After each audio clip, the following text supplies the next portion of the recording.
Assalamualaikum warahmatullahi wabarakatuh. Oke teman-teman, sini aku Dava dari kelas 610. Di sini kali ini aku bakal ngejelasin sedikit ya overview terkait pertemuan satu mata kuliah Teknik Audit Berbantuan Komputer (TABK). Jadi kalau di TM1 kan emang cuman materi doang. Nah, nanti prakteknya ada di TM-TM selanjutnya. Nah, oke, langsung aja nih. Kedudukan MK Teknik Audit Berbaluan Komputer dalam dunia pengauditan. Nah, kan audit itu luas ya teman-teman. Di sini ada dunia teknik, dunia akuntan, dunia hukum, dunia ISO, dunia medis, dan lain-lainnya lah pokoknya. Itu mereka semua mengenal istilah auditing. Jadi auditing ini sebenarnya luas lah, bukan cuma di akuntansi doang. Nah, terus kemudian kita masuk ke salah satu pengertiannya deh. Nah, ini dalam dunia hukum itu namanya legal audit ya, atau dunia hukum lah sama aja. Nah, itu adalah kegiatan pemeriksaan dari segi hukum yang dilakukan oleh konsultan hukum terhadap suatu perusahaan atau objek transaksi sesuai dengan tujuan transaksi. Nah, tujuan sih apa sih gitu kan? Ya, di sini dari pengertiannya kan untuk memperoleh informasi atau fakta material kan. Sebenarnya itu kita di audit itu ya seperti yang kita pelajarin di semester lalu, kita mencari suatu kebenaran gitu, memeriksa kebenaran, memeriksa legalitas, memeriksa apakah sesuai dengan aturan yang ada. Nah, kurang lebih sama lah dari dunia hukum pun bisa dilihat di sini ada 4 poin tujuan juga. Pertama, ada memperoleh status hukum atau penjelasan hukum terhadap dokumen yang akan diaudit atau diperiksa. Kemudian juga memeriksakan legalitas suatu badan hukum atau badan usaha. Kemudian juga memeriksa tingkat ketaatan suatu badan hukum atau badan usaha. Kemudian yang terakhir, memberikan pandangan hukum atau kepastian hukum dalam suatu kebijakan yang dilakukan oleh perusahaan. Nah, kemudian ini ya dunia-dunia lain ya, kayak dunia teknik. Nah, di dunia teknik ada pengauditan energi, ada pengauditan lingkungan. Kurang lebih sama aja. Tujuan mereka tuh dalam mengaudit tuh ya pasti nggak beda jauh sama yang tadi aku jelasin. Oke, lanjut. Ini dalam dunia medis juga. Nah, ini ISO auditing. ISO itu International Organization of Standardization. Jadi kayak organisasi internasional yang memberikan sertifikasi terhadap suatu proses bisnis tertentu atau ya proses tertentu lah. Kayak contoh di kampus kita tuh ini seleksi masuknya itu SPMB-nya itu sudah berstandar internasional. Nah, oke, dilanjut aja ya karena kan kurang lebih sama ya pengertian tujuan.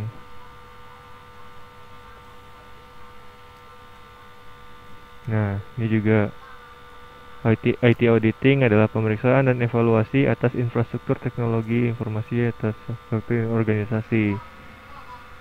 Tujuannya mengetahui apakah keseluruhan pengendalian teknologi informasi telah memadai dan apakah pengelolaan teknologi informasi sejalan dengan pencapaian tujuan organisasi secara keseluruhan. Ya, kurang lebih sama pokoknya kalau di dunia hukum, medis, teknik, bahkan teknologi informasi seperti ini atau akuntan lah ya, kita kan sebagai jurusan akuntansi ya. Nah, kemudian ini adalah yang tadi pengauditan dalam profesi akuntan. Nah, ya ini sebenarnya kan apa ya, overview dari materi audit sih, audit yang kemarin. Pengauditan laporan keuangan, pengauditan operasional, pengauditan investigasi. Nah, di sini fokusnya TABK itu adalah sebenarnya audit itu kan bisa dilakukan secara manual, kayak kemarin tuh akan ada ininya, ada kertas kerjanya. Nah, kalau di sini nanti kita bakal pakai namanya ini berbantuan komputer. Sekarang kan udah apa-apa udah digital ya teman-teman. Jadi bahkan audit pun bisa digital gitu. Nah, kemudian TABK ini sebenarnya adalah ilmu dari audit sistem informasi ya. Nah, di sini kan ada audit sistem informasi, dan juga audit sistem informasi ini adalah bagian gabungan dari audit laporan keuangan, audit operasional, dan audit investigasi. Dan di dalam audit sistem informasi itu tadi ada TABK. Oke, lanjut. Nah, relasinya TABK itu kemana sih sebenarnya? Nah, kalau kita mengacu ke RPS ya teman-teman, itu pasti yang jelas ini ya, aplikom banget. Karena nanti kedepannya kita bakal pakai Excel, kita belajar lagi rumus-rumus Excel. Terus juga ini ada kaitannya banget sama sistem informasi akuntansi mata kuliah kita semester 4 kemarin, dan juga audit laporan keuangan. Dan jadilah mata kuliah teknik audit berbantuan komputer ini.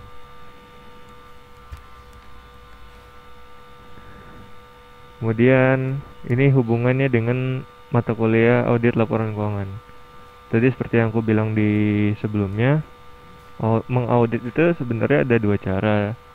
Ada cara itu secara manual ataupun berbantuan komputer. Nah, dengan berbantuan komputer ini kita akan belajar melalui mata kuliah TABK. Jadi kita nanti bakal tahu gimana caranya mengaudit dengan berbantuan komputer di mata kuliah TABK ini. Kilasannya nih, apa aja sih yang bakal kita pelajarin di mata kuliah TABK ini? Pertama tuh ada uji pengendalian. Kita memastikan bahwa aplikasi itu ada fitur pengendaliannya, sehingga nanti kalau misalkan ada apa-apa dari aplikasi itu kita bisa memitigasi atau mencegahnya gitu. Nah, itu pengendalian ya, atau compliance. Kemudian substantif.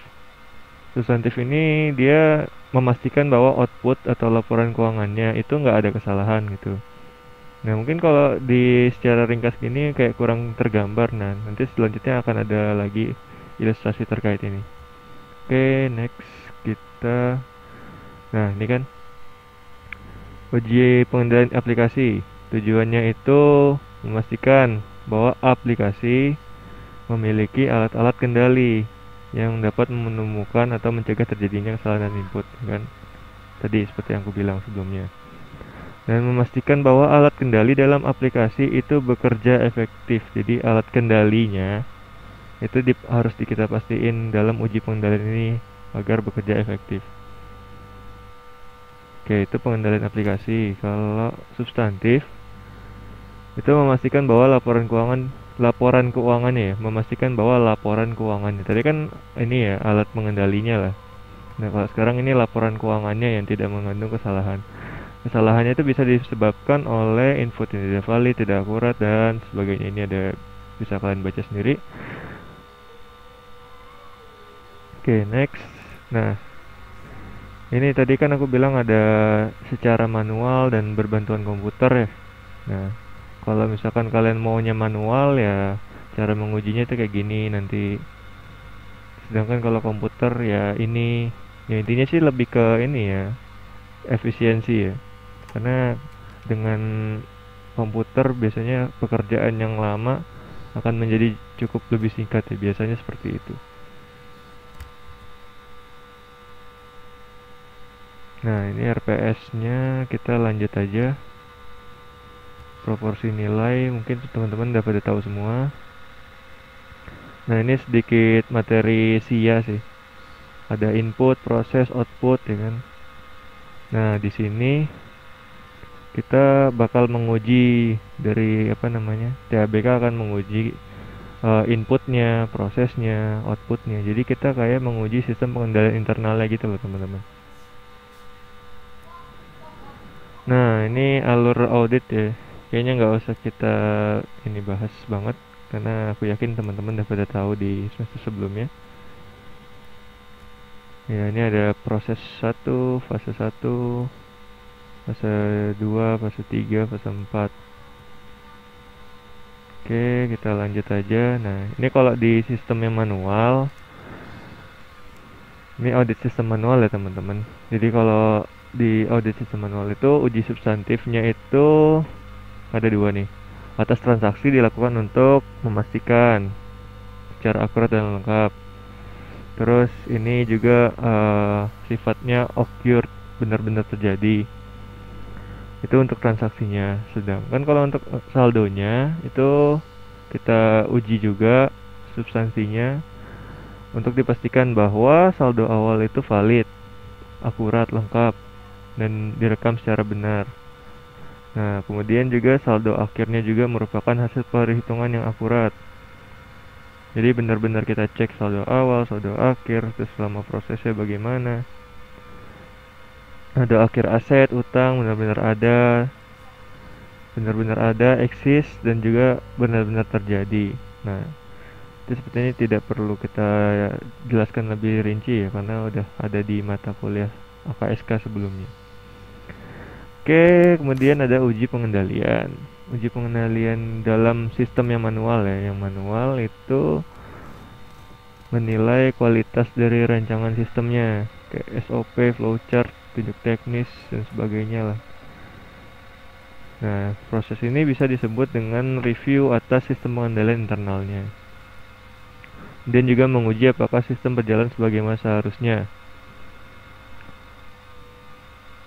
Disebut sebagai compliance test atau test of control. Ya inilah uji pengendalian maksudnya kan. Hasil pengujian akan menentukan luas dan dalamnya pengujian substantif. Oke, ini manual. Kalau ini manual. Kemudian, nah sekarang yang terkomputerisasi itu kayak gimana sih? Kalau tadi, oh ya sekarang ini audit dalam sistem terkomputerisasi. Jadi pada uji pengendalian itu dia menilai kehandalan pengendalian umumnya kayak gimana. Itu sama kayak yang sebelumnya tadi. Sama kayak compliance test tadi, test of controlnya.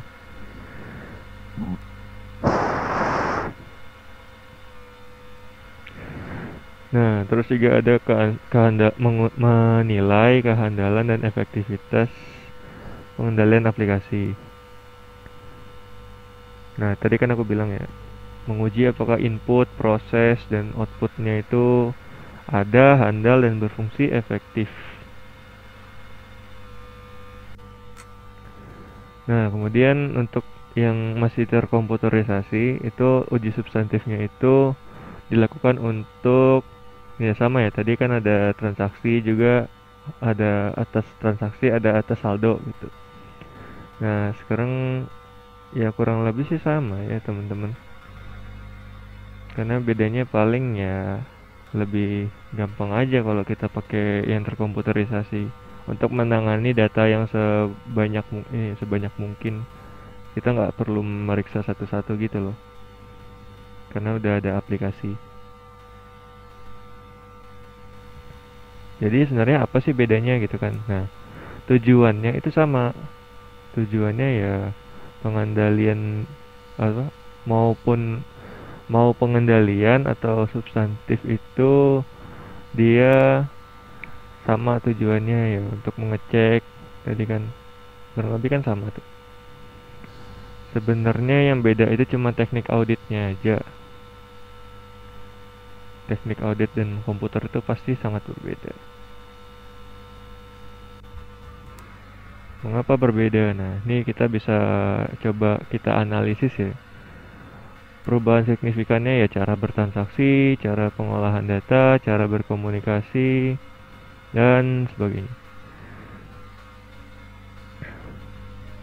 Kayak aku ambil contoh nih, di sini ada contohnya kayak dulu orang harus mengantri gini kan. Misalkan orang mau ini ya satker kalau ke KPPN itu mereka mengantar SPM dulu gitu kan untuk nanti diproses jadi SP2D kan. Ini kan ngantrinya lama gitu kan. Kalau sekarang sudah ada ESPM, juga ada OMSPAN dan SPAN-nya juga gitu kan. Maksudnya intinya ya tadinya prosesnya membutuhkan waktu yang cukup lama, sekarang bisa dipercepat lah. Kayak di sini kan, otomatis, paperless, lebih cepat dan handal. Nah, ini juga bisa dibilang jadi contoh sih. kita masih ada pasar tradisional, cuman kan sekarang kita punya opsi baru nih, ada ya e-commerce yang berterbaran gitu, dan juga kita pembayaran pun dengan fintech gitu kan. Sekarang sudah banyak fintech yang sudah bervariasi lah, bahkan untuk investasi juga.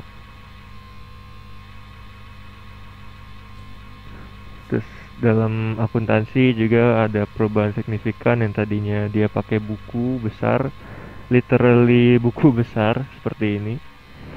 Nah, tapi sekarang ya sudah ada aplikasi-aplikasi lah. Seperti yang kita tahu di semester 1 tuh ada yang namanya Mayop, atau ya sejenis Mayop tuh sekarang banyak juga, kayak Accurate, Zahir, Jurnal. Kalau teman-teman tahu ada aplikasi Jurnal. Nah, ya ini terkait mailing ya. Mailing, komunikasi juga sekarang ya makin banyak opsinya lah. Media sosial, email, website, teleconference, banyak sekali. Kemudian ini terkait auditnya. Sekarang tuh ini ya, kalau dulu kan cuman terkait konsep pengauditan sama sistem akuntansinya kan. Itu ilmu dasarnya lah. Nah, kalau sekarang ya ada konsep database dan pengendalian intern yang berbasis komputer tuh kayak gimana. Dan juga yang kita bakal pelajarin nanti adalah teknik audit berbantuan komputernya itu kayak gimana. Di sini kita bisa bedain juga audit secara manual dibandingin sama audit berbasis komputer. Kalau ada lah persamaannya, ada perbedaannya ada. Kalau berbasis komputer menelaah risiko juga sama review sistem pengelolaan internetnya yang berbeda kan. Di situ kalau yang manual dia pakai administratif secara atau dan accounting control, sedangkan kalau di komputer ya general control dan application control. Sifat pengujian juga sama kan, tadi di awal udah kita bahas. Terus cara pengujian menggunakan TABK ya kan. Terus census dan sampling, dan menggunakan data test, validity test. Pokoknya semua ini lebih mudah dan lebih singkat.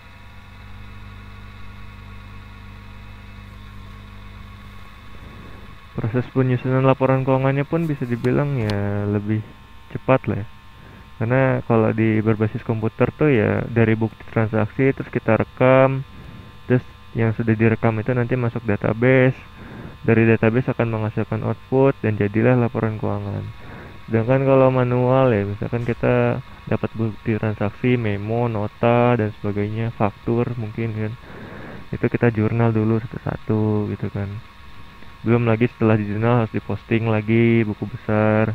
Habis itu kalau udah diposting buku besar disusun lagi neraca lajur. Nah, itu kan prosesnya jadi lama tuh.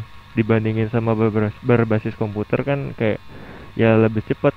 Kita rekam transaksi, masuk database, terus tahu-tahu kalau mau laporan keuangan auto tersajikan gitu.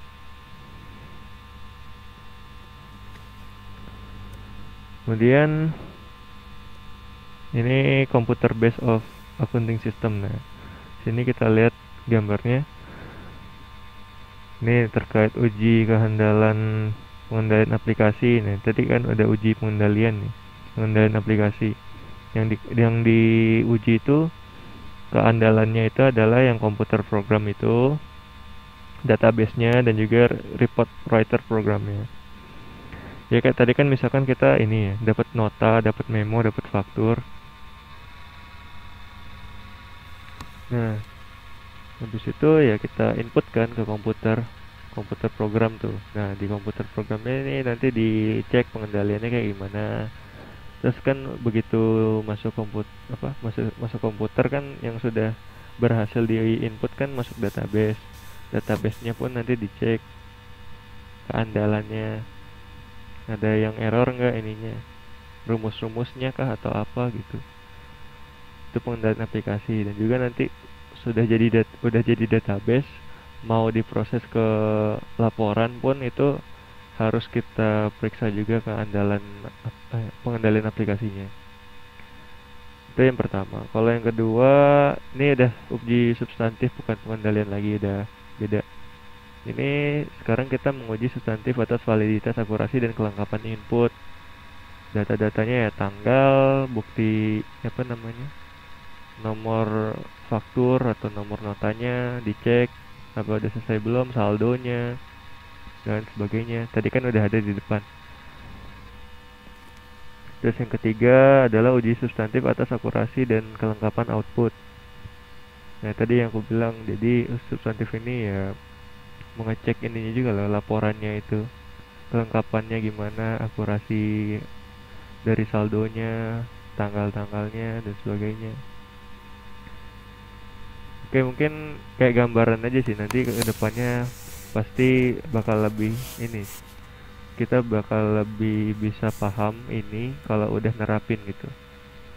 Intinya gitu sih, baik TABK atau kayak dulu lah Applikom, lebih enak kalau dipraktekin langsung gitu. Nanti paham sendiri kok terkait ini. Nah ini audit versus akuntansi manual. Oke, ini di skip aja ya. Hubungan SIA dengan sistem lain. Oke, ini materi SIA ya teman-teman, jadi kita skip aja. Ini juga masih materi SIA. Nah ini kategori dari TABK, ada audit planning 8, system analysis and documentation, system testing, data testing, problem solving, sama office automation.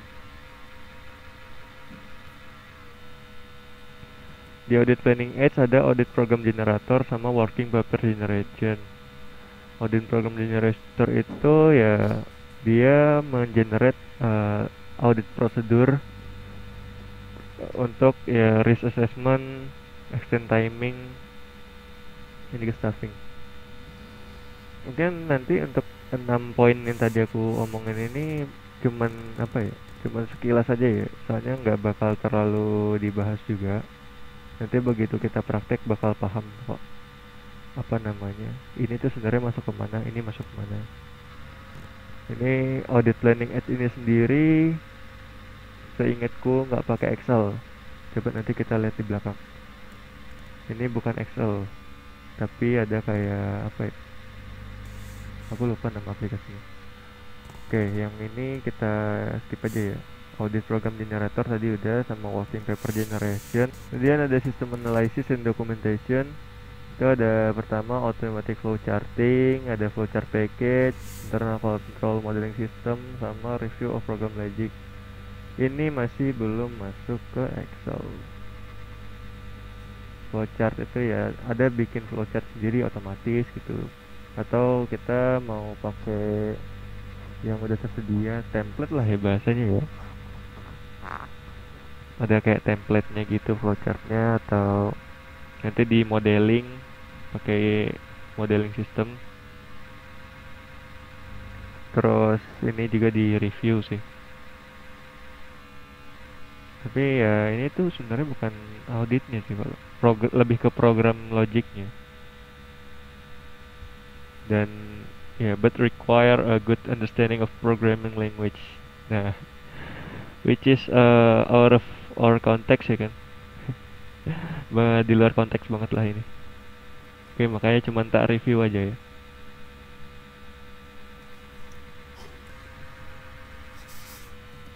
Kemudian ada sistem testing. Sistem testing ini, nah nanti kita bakal seringnya di testing data gitu. Ini udah bener apa belum? Bandingin dan sebagainya gitulah. Terus itu tes data. Ya, dia simulated transaction or process through the system. Untuk ya kan intinya untuk ngecek apakah proses transaksi itu berjalan dengan baik gitu kan. Dan seperti yang dia bilang ya, we will cover this in depth in the next session. Oke, terus ada integrated test facility. Nah, kemudian ada parallel simulation. Parallel simulation ini bahasanya kayak ngetes program kita atau ngetes Excel kita udah benar apa belum. Kita bandingin sama data yang tersedia, data dari auditi lah kalau dalam kasus ini ya, karena kita kan fungsinya sini auditor. Nah, kita bandingin yang kita kerjain pakai Excel atau pakai ya aplikasi apa gitu untuk nge-auditnya, kita bandingin sama data yang udah disajiin. Itu parallel simulation.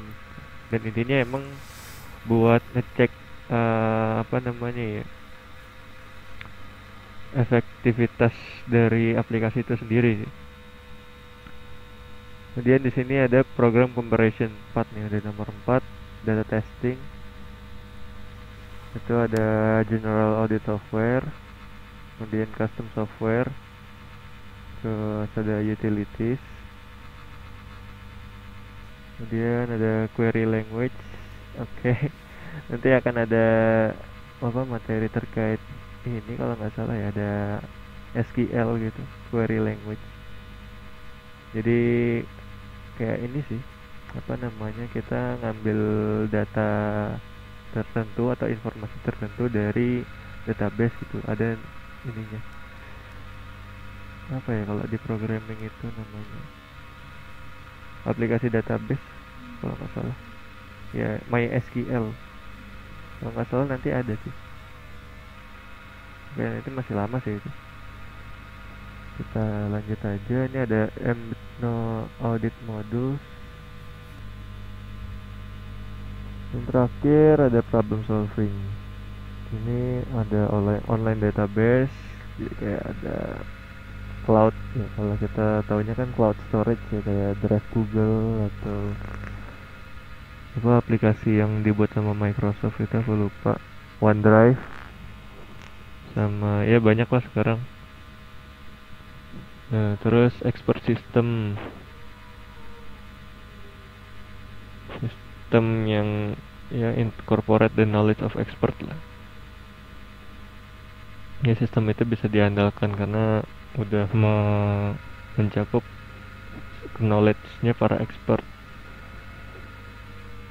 dalam ini ya, maksudnya dalam kinerja apa, dalam pelaksanaan audit, sistem yang mendukung audit lah intinya. Dan ada neural networks.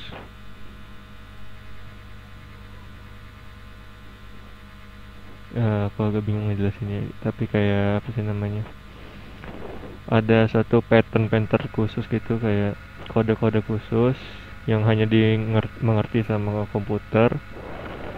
Itu kalau kalian ingat itu ada apa ya, XBRL gitu, ada tag-tag gitu. Itu maksudnya embed. Jadi cuman komputer yang bisa paham bahasanya, tapi tujuannya ya untuk bisa di-identify sama komputer lah gitu.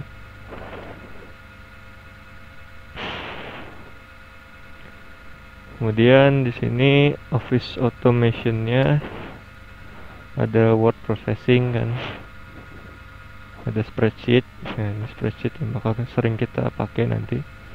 Terus ada database, ada web browser, dan juga ada time and billing.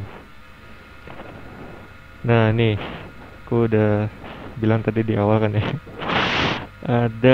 pasti ada ininya, aplikasinya.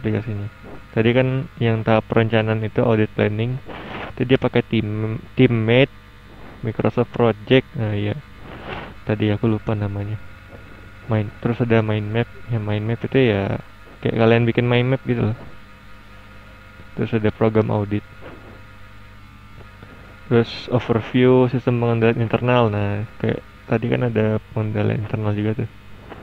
Itu dia pakai Visio, aplikasi buatan dari Microsoft juga kalau nggak salah. Terus ada prosedur analitis, test of control, substantive test yang bakal kita kerjain nanti pakai Excel. Kalau nggak salah sih nanti ada aplikasi lain juga ya. Aku ngecek di LMS itu ada Atlas juga. Saya belum tahu itu kayak gimana. Tapi Atlasnya itu aplikasi yang dibuat di Excel sih. Masih lama sih itu. Jadi nanti aja bahas itu. Oke, dan terakhir ada penyusunan laporan audit. Nah, jadi kayak nanti laporan audit ya jadi Word atau PowerPoint.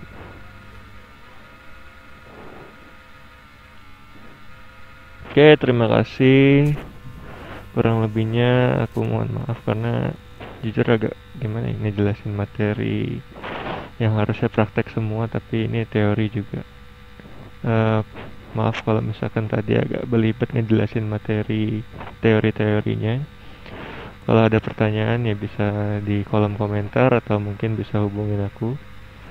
Sekian, wassalamualaikum warahmatullahi wabarakatuh.